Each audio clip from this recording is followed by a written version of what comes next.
in Athens, where solidarity protest has been called by many collectivities.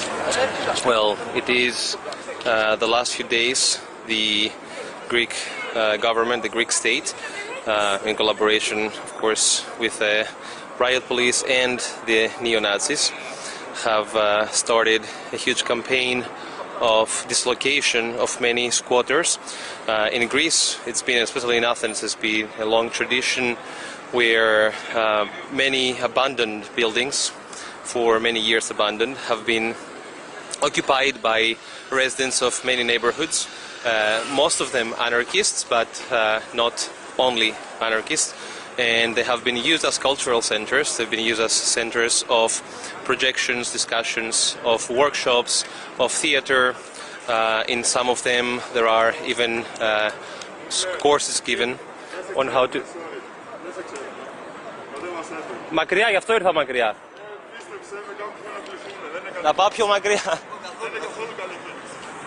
Ανταπόκριση για μας κάνω, παιδιά.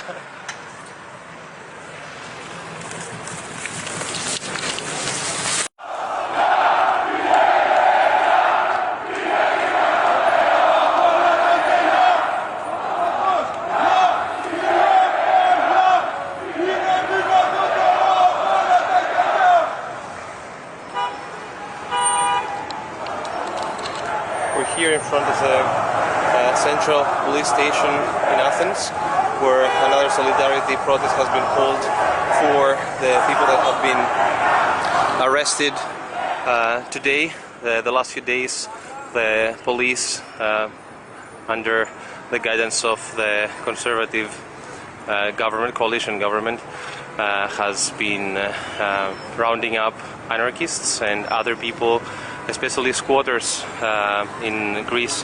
It is in Athens especially. It is a very big tradition. There are many spaces that have been occupied, spaces that have not been used in many years, abandoned buildings that haven't been used, that people turned, along with the residents of the local neighborhoods, they have turned them into cultural centers, into centers of where they do theater, projections, discussions, workshops. They have open schools as well, and the last few days there's been a great effort by the state in collaboration actually with the neo-Nazis as well, in order to evacuate all these spaces and arrest many of these people who were involved in such initiatives. A few weeks ago there was a first attempt where they entered into a occupied building that had been occupied for more than 20 years.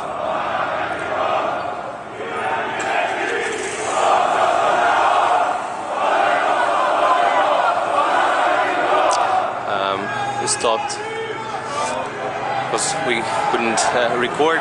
Many more people are arriving right now, as you can see from over here. It's expected to be a very big protest.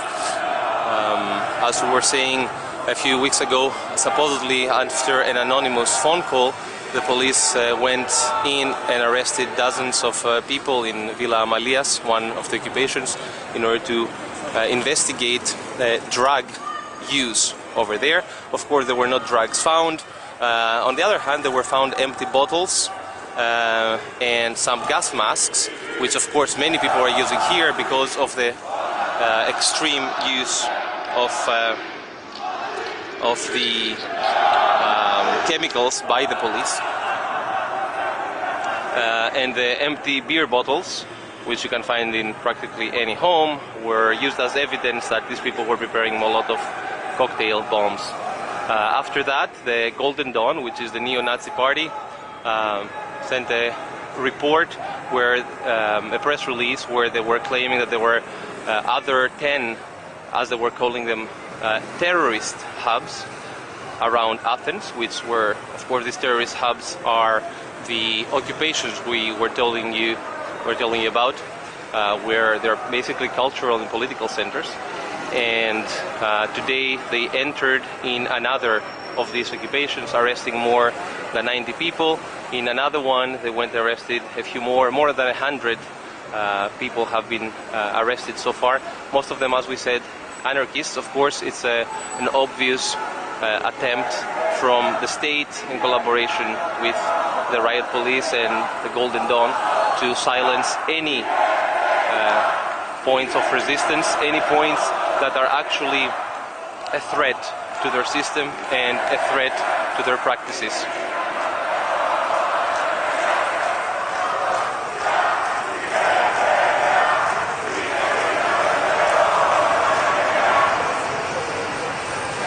What they were actually chanting is that the passion for freedom is much stronger than any cells, any prisons. It's Nikolaos Gryspolakis from Athens.